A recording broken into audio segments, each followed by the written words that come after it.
Hello and welcome back once again to After the Credits. So, as I said in the previous video for It, I'm going to try and keep these shorter now. Again, these next couple films I just don't really have a lot to say about, so what's the point in dragging them on? Just give you guys my thoughts and a quick summary of it and a rating and move on.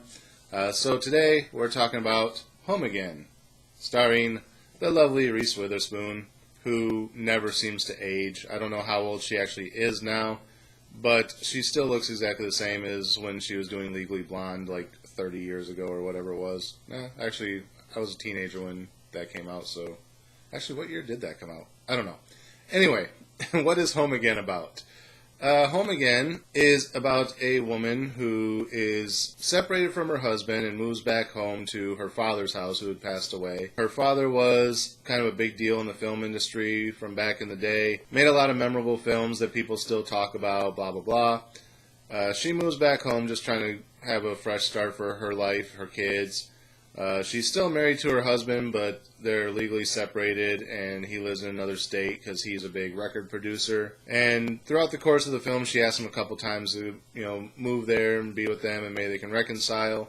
And he just keeps putting it off, and then finally she just gets to the point where she's kind of over it. The other part of the story is she's out with her friends at a bar one night, and she meets this guy at the bar who's trying to pick up on her. And she ends up kind of hanging out. Her friends and his friends all hang out for the night, and just kind of have this big blowout, which ends up with everyone back at her house, just kind of hanging out, drinking, doing whatever. And it gets to the point where everyone starts to pass out, and her and the guy are going to go to bed together, except that he ends up getting sick, and then by the time everything's done, you find out they never slept together. She just kind of let him stay the night in her bed. She slept on a chair that was in the room. And the next morning, everyone's getting ready to leave, and her mother stops by and starts talking to the guys. And one of the guys recognizes her mother being the star of one of her father's films, and that's when another one realizes who she actually is, that she's the daughter of this amazing film director. And the thing is, they're all aspiring actors, directors, writers, and everything themselves. They made a short film, they had it at a film festival, and it got picked up by a studio for development, and they're all trying to still do this, live their dream of being this three-person team, but at the same time they're each getting other job offers. Like, one gets another acting gig for a couple commercials, one gets a writer's gig on like a sitcom or something, but he's still able to work on that while he's working on their movie. But then the main guy, who was the one who's going to sleep with Reese Witherspoon, he doesn't want the group to kind of break up, because he feels like if they start taking on other jobs, they're going to stop focusing on their film and it'll all just fall apart, and that's what he's mostly afraid of. So his friends are kind of keeping it all a secret from him. But basically what it boils down to is Reese Witherspoon's mother invites them to stay in the pool house because they don't have a place to live. They just got kicked out of their apartment. And they seem to be having a positive influence just from the 2 days of being, or the 1.5 day of being there, on Reese Witherspoon herself, on her kids, and so on and so forth. And her mother thinks it'd be good to have them around for a little bit to help out. So they move into the guest house, and they're kind of living there. And it just kind of carries on from there, where they become a big part of her life. She becomes a big part of theirs. They have a falling out at one point to where they kind of leave and don't talk to each other for a while. And then everything kind of blows up from there.